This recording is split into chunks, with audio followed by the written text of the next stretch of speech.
tenir debout et nous allons lire ce passage de l'Écriture. Prenons Jean au chapitre 4. La Bible nous dit ceci au verset 13 et 14, voire même 15. Jésus lui répondit, « Quiconque boit de cette eau aura encore soif. » Je le répète. « Quiconque boit de cette eau aura encore soif. Mais celui qui boira de l'eau que je lui donnerai n'aura jamais soif. Et l'eau que je lui donnerai deviendra en lui une source d'eau qui jaillira jusque dans la vie éternelle. » Le verset 15 dit ceci. La femme lui dit, « Seigneur, donne-moi cette eau, afin que je n'aie plus soif et que je ne vienne plus puiser ici. » Prions le Seigneur. Bien-aimé Père Céleste, je te rends grâce pour ce moment que tu nous accordes, Père, autour de ta parole. Nous avons tellement soif, Seigneur, et nous avons besoin que tu nous parles. Nous avons besoin de ce repas, Seigneur, solide, bien équilibré.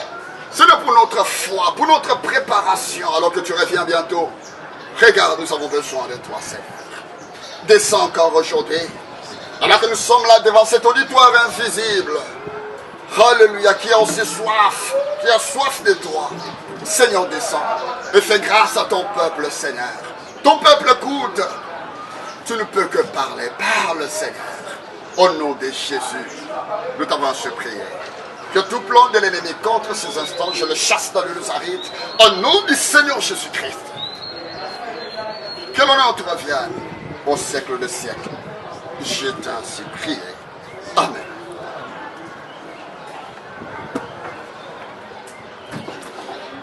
Que le Seigneur soit loué. Alors que nous venons de lire ce passage de l'Écriture, où on nous retrace comment est-ce que Jésus-Christ était là avec cette femme samaritaine, qui n'était pas juive. Mais cette femme samaritaine qui savait réellement qu'il n'y avait pas de relation entre le juif et le samaritain, était aussi surpris sur son chemin de rencontrer cet homme de Galilée, Jésus-Christ de Nazareth. La Bible dit au verset 4 que comme il fallait qu'il passât par Samarie, regardez, donc c'était dans les plans de Dieu que le Seigneur Jésus-Christ puisse passer et rencontrer cette dame samaritaine qui n'était même pas juive, qui n'avait pas de promesses en tant que juive. Non, cette femme était étrangère à la cité du grand roi. Il était étranger aux promesses. Et elle était étrangère. Mais, puisqu'il a fallu que le Seigneur passât par là, regardez, le Seigneur l'a rencontrée. Il lui a parlé. Il a suscité en elle une soif. C'est ce que le Seigneur voulait. Il a suscité en lui envoyant premièrement sa parole. Regardez, il lui a demandé s'il pouvait lui donner de l'eau. Ah, la dame lui dira que non, il n'y a pas de relation entre vous et nous, donc il n'y a pas moyen que je puisse vous l'accorder. Il a dit, oh, si tu savais, celui qui te parle, et celui à qui il fallait que toi tu lui donnes de l'eau, oh, en réalité, après révélation, ça serait toi qui lui aurais demandé cela. Cela a commencé à susciter petit à petit la soif dans cette dame. Alors, ici maintenant, regardez, Jésus lui répondit. Il dit, quiconque boit de cette eau aura encore soif. La dame était chez elle. Elle a quitté de chez elle vers le puits de Jacob, que Jacob lui-même avait fait, avait mis en place. C'était une œuvre humaine. C'était quelque chose créé de main d'homme. Ce n'était pas ce que Dieu avait fait. Non, ce n'était pas ça. Mais Jésus-Christ comptait lui donner, susciter en lui afin que la dame puisse avoir une grande soif de ce que l'homme ne peut pas faire. De ce que l'homme ne peut pas faire. C'était quoi? Il a dit, moi je te donnerai de l'eau. Mais cette eau-là, dès que tu l'as en toi, deviendra une grande source d'eau vive. C'est de l'eau vive. Ce n'est pas de l'eau qui a des microbes. C'est de l'eau vive. Alors, il dit cela jaillira jusque dans la vie éternelle. C'est-à-dire, cette eau-là, qui est une grande source lorsque ça vient dans la personne, ne tarira jamais cette eau. Cette eau-là demeurera. Mais maintenant, nous allons voir un peu de quelle eau s'agit-il là. Regardons un peu dans Jean 7, au verset 37. La Bible dit ceci. Les derniers jours, les grands jours de la fête, Jésus se tenant debout, s'écria, si quelqu'un a soif, qu'il vienne à moi et qu'il boive. Celui qui croit en moi, des fleuves d'eau vive couleront de son sang, comme dit l'Écriture. Alors le verset 38 dit ceci, c'est lui qui... Le verset 39 dit ceci, il dit cela de l'Esprit que devaient recevoir ceux qui croiraient en lui. Car l'Esprit n'était pas encore, parce que Jésus n'avait pas encore été glorifié. Donc ici nous comprenons directement, l'eau dont il est question ici, il est question du Saint-Esprit. Il est question du Saint-Esprit ici. Que la femme devait avoir la plus grande soif. Aujourd'hui la femme typifie l'Église. Le Seigneur aussi face à son Église. Il a besoin que son Église désire ce qui demeure pour toujours. Aujourd'hui les églises sont limitées avec les baptêmes d'eau. Oui, c'est bien beau, mais le Seigneur a dit une chose.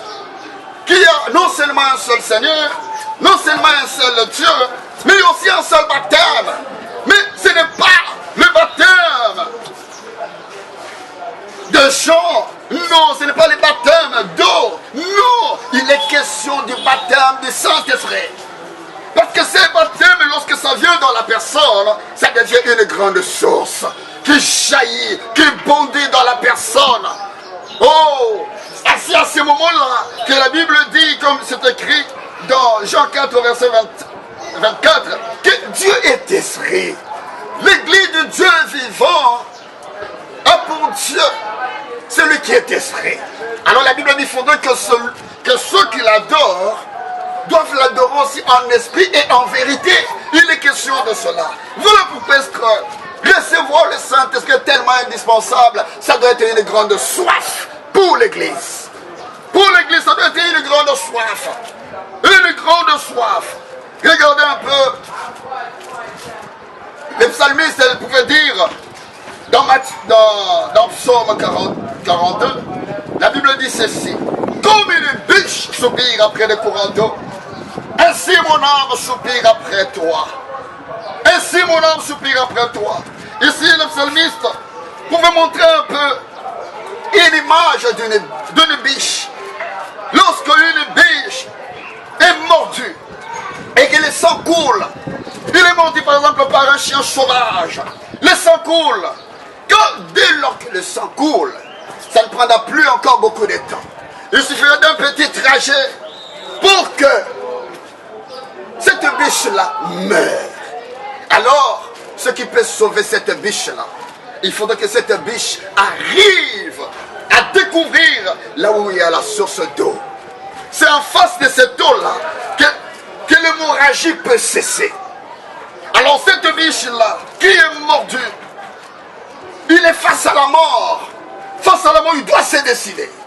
Alors la biche doit courir, parce qu'il sait que la mort est là. La mort est là. Mais pour échapper à cette mort-là, il faut qu'il trouve de l'eau. Et lorsqu'il trouve une source d'eau et qu'il boit cela, c'est fini. L'hémorragie directement s'arrête. Il en est ainsi aussi. Alors qu'est-ce que David pouvait dire? Il dit, ainsi mon âme a soif de Dieu vivant. De même que la biche a cette soif de l'eau. Alors, le psalmiste aussi pouvait dire, moi aussi j'ai soif. Quelle soif? La soif de Dieu. Quel Dieu? De Dieu agissant, de Dieu vivant. Il est question de cela. De Dieu vivant, de Dieu agissant. Il a besoin du Seigneur. L'église doit avoir besoin du Seigneur. La Bible dit, or, le Seigneur, c'est l'Esprit. Nous aussi, nous devons avoir besoin de ce Seigneur-là, qui peut nous accorder de l'eau vive, qui peut nous accorder le Saint-Esprit pour vivre la vie de Dieu. Sinon, ça ne pourra pas aller. Sinon, ça ne pourra pas aller. La Bible nous montre que dans les déserts, il y avait un rocher. Alors que le peuple de Dieu murmurait contre Moïse, parce que non seulement ils avaient à manger, mais à un moment donné, ils ont trouvé que non, nous mangeons, mais l'eau n'est pas là, nous ne savons pas boire. La nourriture, oui, c'est bien beau, c'est la parole, mais l'eau du Saint-Esprit, nous n'avons pas ça. L'Église aujourd'hui aussi doit faire cette remarque, doit constater qu'il y a quelque chose qui ne va pas. On pouvait avoir la parole, parole sur parole, mais si le Saint-Esprit n'est pas là, tu manges sans eau. Tu es dans un terrain aride. Sans eau, tu dois désirer l'eau de l'Esprit. L'Église doit désirer le baptême du Saint-Esprit. L'Église doit désirer la circoncision du cœur. Il doit désirer cela. Il doit désirer ce que l'eau de la vie entre en lui et qu'elle vive. Il est question de cela. Regardez maintenant, alors qu'ils étaient là, ils ont crié. Le Seigneur a dit à Moïse, il dit, voilà, tiens-toi sur le rocher. Moi-même, je me tiendrai là debout et toi, tu frapperas au rocher. Quand tu frapperas, l'eau jaillira du rocher. Et lorsqu'il a frappé, l'eau a jailli. Ici, ils s'en sont servis. Et la mort s'est éloignée de ces peuples. Aujourd'hui aussi, l'Église doit faire la même démarche de désirer le Saint-Esprit, de désirer cette eau de la vie, de désirer cela, cette fontaine. Il doit désirer cela. Sinon, si l'Église ne désire pas cela, la mort va la frapper. Si l'Église ne désire pas cela, l'Église passera par la grande tribulation. Si l'Église ne désire pas cela, oh, des calamités seront à son portée. À sa portée, nous devons faire très attention. Nous avons besoin de ça. Or, la Bible nous montre, dans 1 Corinthiens 10, la Bible nous montre dans 1 Corinthiens 10, si nous pouvons encore le lire, nous allons voir ce qui est écrit là-bas. Au verset 4, la Bible dit, et ils ont tous bu le même breuvage spirituel, car ils buvaient à un rocher spirituel qui le suivait, et ce rocher était Christ. Le rocher qui fut frappé là, typifiait Christ frappé à Golgotha. Là au désert, dans le désert, le rocher qui a été frappé, la condition, c'était que Moïse puisse frapper le rocher. Et après, pour se servir de cette eau-là, il n'y avait plus de conditions. Il fallait que la personne prenne simplement part à cela. Il n'y avait pas de conditions. Aujourd'hui aussi, c'est la même chose. Le Seigneur ayant été frappé à Golgotha, le sang coulait, et la vie est venue là, au jour de la Pentecôte. Le Saint-Esprit est descendu là. Pourquoi? Parce que l'homme de Galilée, Christ, a été pendu au bois. Il a été frappé, il a été condamné. Et aujourd'hui, le Saint-Esprit est disponible. Nous pouvons dire de concert avec Pierre que cette promesse du Saint-Esprit est pour vous, pour vos enfants et pour ceux qui sont au loin, en aussi grand nombre que le Seigneur notre Dieu les appellera. Il est question de cela. La promesse est là. Nous n'avons plus à nous débriller. Non, nous n'avons plus à nous débriller. Là, tel qu'il est écrit dans Ésaïe 55, la Bible dit que celui qui a soif, qu'il vienne. Venez acheter. Venez acheter sans argent. Cet homme-là pour en avoir, c'est sans argent, sans condition. Venez acheter. Venez recevoir le Saint-Esprit sans argent, sans rien payer.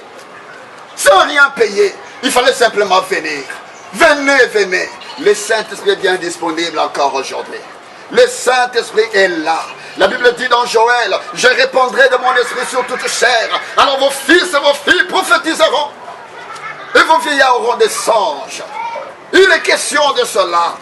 La chose est tellement là, nous devons désirer cela. Joël en avait parlé. Mais dans Acte 2, nous voyons comment est-ce que cela s'est accompli avec les apôtres. Comment cela s'est accompli avec les apôtres. La Bible dit ceci. Dans Acte 2, la Bible nous dit ceci. Si nous pouvons le lire. Le jour de la Pentecôte, Ils étaient tous ensemble dans le même lieu. Tout à coup, il vint du ciel un bruit comme celui d'un vent impétueux. Et il remplit toute la maison où ils étaient assis. Des langues semblables à des langues de feu leur apparurent, séparés les uns des autres, et se posèrent sur chacun d'eux. Regardez le verset 4. La Bible dit, eux, ils furent tous remplis du Saint-Esprit et se mirent à parler en langue.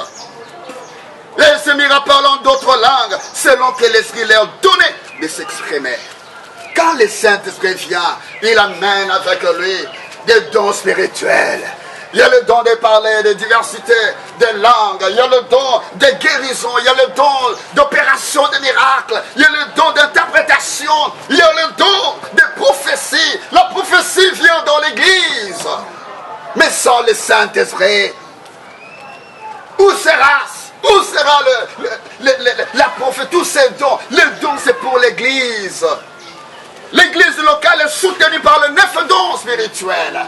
Et soutenu aussi par le ministère. Mais, quand les dons ne sont pas là, mais les géniteurs de cela, lui-même, c'est le Saint-Esprit qui produit cela en chacun, qui produit cela dans l'Église. La Bible dit, selon que l'Esprit leur donnait de s'exprimer. Il est question de cela. Selon que l'Esprit leur donnait de s'exprimer. La Bible dit c'est poussé par le Saint-Esprit que les autres ont parlé de la part de Dieu. Mais pour prophétiser, ça sera poussé par le Saint-Esprit. Il est question de cela. Quand le Saint-Esprit vient dans l'Église, quand le Saint-Esprit vient dans la personne, oh, c'est un torrent d'amour. Là où il n'y avait pas d'amour, il y avait la haine. Lorsque le Saint-Esprit entre, c'est un torrent d'amour. Ce n'est pas comme un torrent de Kérite qui fut sec. Non, là ça veut sécher. Mais le torrent de Dieu, le Saint-Esprit, ça ne sèche pas. La Bible dit cela jaillit simplement jusque dans l'éternité. Il est question de cela. Le Seigneur veut nous donner des choses solides. Venir à l'église, c'est bien beau. Appartenir à une église, adhérer à une église, c'est bien beau. Prêcher pour avoir été diplômé en psychologie ou en philosophie, c'est bien beau. Conduire une église avec le système ecclésiastique, c'est bien beau. Mais il vous manque quelque chose. Il y a une valeur ajoutée à cela. C'est le Saint-Esprit. Le Saint-Esprit, c'est ce qui était à l'origine de l'église. Là, la Pentecôte, c'était ce qui était à l'origine de l'église. Et la Pentecôte n'est pas une dénomination. La Pentecôte, ce n'est pas une église.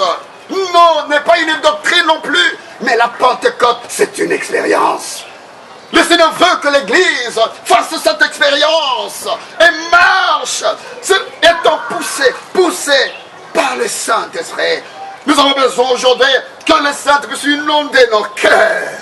Que nous soyons circoncis, alléluia, avec la circoncision du cœur, qui est le Saint-Esprit. Vous savez comment est-ce que la circoncision se faisait? On pouvait ôter du cœur de cet homme la partie inutile, le prépuce. Vous comprenez déjà? Oui, quand vous recevez le Saint-Esprit, le Seigneur ôte en vous le désir même du péché. Il ôte en vous, vous avez la haine du péché quand le Saint-Esprit vient en vous. Même l'image du péché, du mal même. Vous en avez en horreur. Vous en avez en horreur. Vous en avez en horreur. Pourquoi? Parce que le Saint-Esprit vient et occupe une place dans nos cœurs. Cette femme a désiré. Il a dit, donne-moi de cette eau. Occupez encore désirant aujourd'hui. Alléluia, de recevoir cette parole. De recevoir le Saint-Esprit encore aujourd'hui. Qui peut désirer cela? Cette femme, lorsqu'elle a désiré cela, la Bible dit, après la révélation de qui était Jésus, alléluia, il a jeté sa cruche d'eau. Oh, qui peut encore jeter aujourd'hui sa cruche dénominationnelle, qui peut jeter encore aujourd'hui sa cruche, alléluia, du péché, qui peut encore jeter cela et prendre l'eau que le Seigneur accorde, le Saint-Esprit. Il est question de cela. Il est question de cela. La Bible dit, dans Jean 7, là c'est le Seigneur lui-même qui lance l'appel. Il lance l'appel.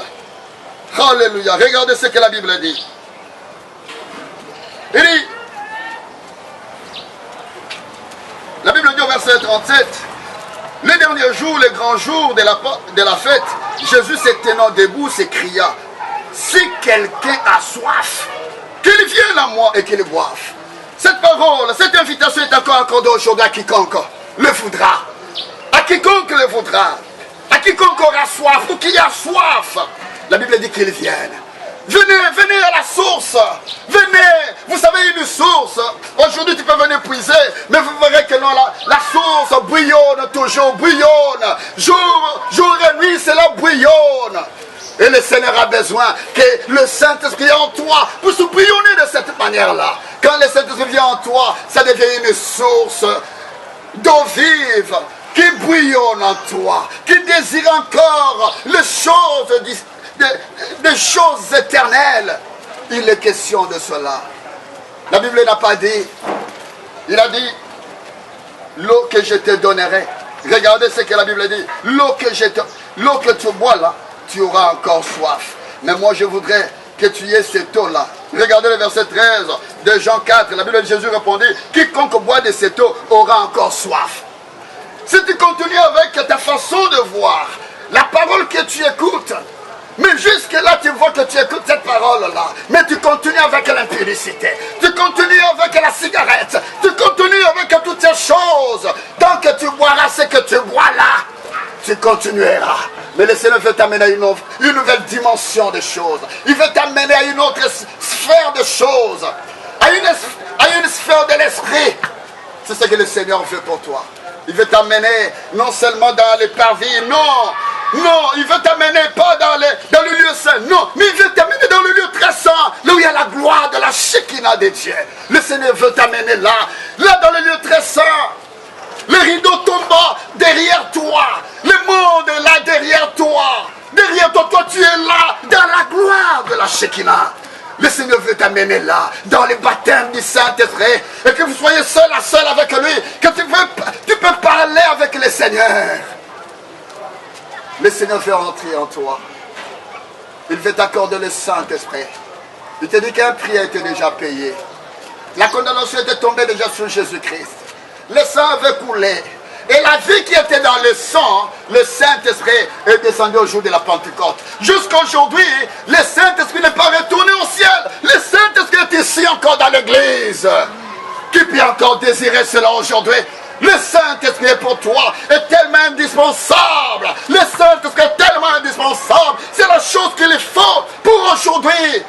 Pour une église qui peut vaincre la mondanité, le péché. Car la Bible dit que le Saint-Esprit a un rôle à jouer. La Bible dit que le Saint-Esprit nous convaincra dans ce qui concerne les péchés. Si le Saint-Esprit entre en toi, oh, ça va t'amener. Mon frère, je n'aimerais pas que toi tu fasses quelque chose. Peut-être tu continues à fumer, tu continues à boire, tu continues, mais je ne veux pas que tu les fasses. Mais lorsque le Saint-Esprit entre en toi, le Saint-Esprit lui-même en toi, comme une source jaillissante, t'amènera à des actions. Toi-même tu vas prendre même ta valise, faire sortir cela, tu regardes, tu sens que ça ne tient pas, tu changes ta valise à cause du Saint-Esprit. À cause du Saint-Esprit. Le Seigneur a besoin de toi. Ne fais rien de toi-même. Mais désire, approche aux eaux. Approche à la source. Approche. Tu verras que ta cruche d'eau là tombera. Tombera, tu abandonneras et tu vas courir pour dire aux autres ce que toi tu as expérimenté. Il est question de cela. Dieu ne force personne. Il a tout fait lui-même. Il a frappé. L'eau est sortie. C'est à la personne seulement d'y aller. Viens seulement aux eaux.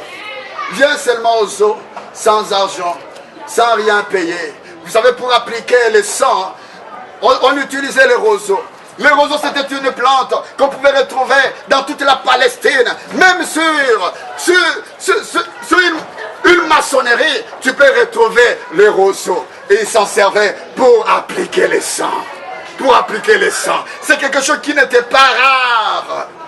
Aujourd'hui aussi, ce que le Seigneur désire pour toi, c'est qu'il te demande que tu ne fasses rien. Mais viens seulement avec la foi. Les roseaux typifiaient la foi. Aujourd'hui aussi, le Seigneur a besoin de la foi. Il a tout fait. Il a tout fait. Il a besoin de toi. Si autrefois tu avais refusé le baptême du Saint-Esprit, aujourd'hui c'est le moment pour toi d'en désirer encore davantage. Tu verras que l'impudicité là où tu es en plein ne sera plus. Toi qui pouvais dire aux gens, je suis devenu chrétien, mais après on te trouve sous les bras d'un païen. Pourquoi? Parce que le Saint-Esprit n'est pas là. Quand le Saint-Esprit n'est pas encore là, tu peux être dans une boîte de nuit. Oh, la nuit. Alléluia. Dès le samedi, et les dimanches, on te voit à l'église, dans la chorale, en train de chanter. Mais dans tout cela, ce n'est rien du tout. Ce n'est rien du tout. Le Seigneur a besoin de toi. Il a besoin que tu prennes une décision. Une décision. Il suffit que tu prennes une décision. C'est fini. Et tu vas t'approcher. Tu peux t'approcher. Approche-toi de cette source. Approche-toi. Même si tu es tellement dans les péchés, la Bible dit que Jésus-Christ, il est aussi ce qui est écrit dans Zacharie 13. Il est une source ouverte. Cette source ouverte-là purifie du péché. Le Seigneur est aussi cette source-là qui purifie. Même si tu es dans le péché, venez. Il y a encore le sang dans les veines d'Emmanuel qui coule encore pour toi. Ne te dis pas que tu es un bon à rien. Non, ne te dis pas, avec tout ce que j'ai fait de mauvais, est-ce que le Seigneur peut encore m'accueillir? Oh, laisse-moi te dire, papa, maman, jeunes et vieux, j'aimerais vous dire, il y a encore de la place auprès du Seigneur. Auprès de lui, il y a le pardon des péchés. Auprès de lui, il y a la vie. Si tu viens, tu auras la vie éternelle. Approche-toi du Seigneur. Ne vois pas ce que tu as fait. Le Seigneur est tellement miséricordieux. Et par sa miséricorde, il s'est accordé encore cette invitation. Venez à moi. La Bible dit, vous tous qui êtes fatigués et chargés, je vous donnerai du repos. Je vous donnerai du repos. La Bible dit, pourquoi travailles-tu pour un travail qui ne rassasie pas? Pourquoi pour manger même les pains de douleur? Pourquoi donc cela? Chambre, tu peux rentrer, t'agenouiller et implorer la grâce de Dieu. Le Seigneur te l'accordera. Il a accordé à un non-juif. Et toi, il ne peut pas te l'accorder. Oh, il y a lieu que tu abandonnes. Abandonne ta dénomination. Abandonne ta cruche d'eau. Abandonne cela. Le Seigneur n'est pas dans les organisations humaines, dans les arrangements humains. Le Seigneur n'est pas dans toutes ces choses-là. Mais le Seigneur veut t'amener dans sa volonté parfaite, dans la connaissance exacte de la vérité, qui donne la vie. Le Seigneur a besoin de toi. Peux-tu encore t'approcher? Alors que le Seigneur te tend la main, il veut que tu t'approches. Il veut que tu t'approches. Le Saint-Esprit est disponible pour toi. Le Saint-Esprit, c'est tout ce qu'il te faut. Au nom de Jésus. Oh, prions le Seigneur. Alléluia. Oh, merci Seigneur. Merci, bien-aimé Père Céleste. Regarde à différents lieux. Tu as suscité en eux la soif. Tu leur as montré, Seigneur mon Dieu, que sans le Saint-Esprit, on est perdu. On est perdu. Seigneur Jésus, combien sont venus s'adhérer dans des églises sans avoir la vie que toi tu donnes? Oh Seigneur Jésus, combien de serviteurs de Dieu qui prêchent sans avoir expérimenté, Seigneur mon Dieu, l'expérience du buisson ardent. Mais Seigneur, aujourd'hui, alors qu'ils s'amènent là où ils sont, Seigneur, je t'en prie, accorde, Seigneur mon Dieu, à chacun, selon les désirs de leur cœur. Accorde le Saint-Esprit, Seigneur Jésus, cette puissance. Oh, que le ciel s'ouvre encore aujourd'hui, Seigneur, pour mon frère, pour ma sœur. Seigneur, accorde-leur, Seigneur, mon Dieu, ce qu'il faut. Au nom du Seigneur Jésus-Christ. Alléluia, merci, Seigneur. Car tu es merveilleux. Tu as dit, mauvais que vous êtes, vous avez donné de bonnes choses à vos enfants. Et Dieu ne donnera-t-il pas le Saint-Esprit à celui qui le lui demande? Seigneur, accorde à ses frères, accorde à cette soeur, Seigneur, coule-lui à le Saint-Esprit. Le Saint-Esprit, la plus grande bénédiction que tu puisses donner à un homme, c'est le Saint-Esprit. Seigneur, puisses-tu l'accorder alors que nous te le demandons au nom de Jésus-Christ. Amen. Oh, merci Seigneur.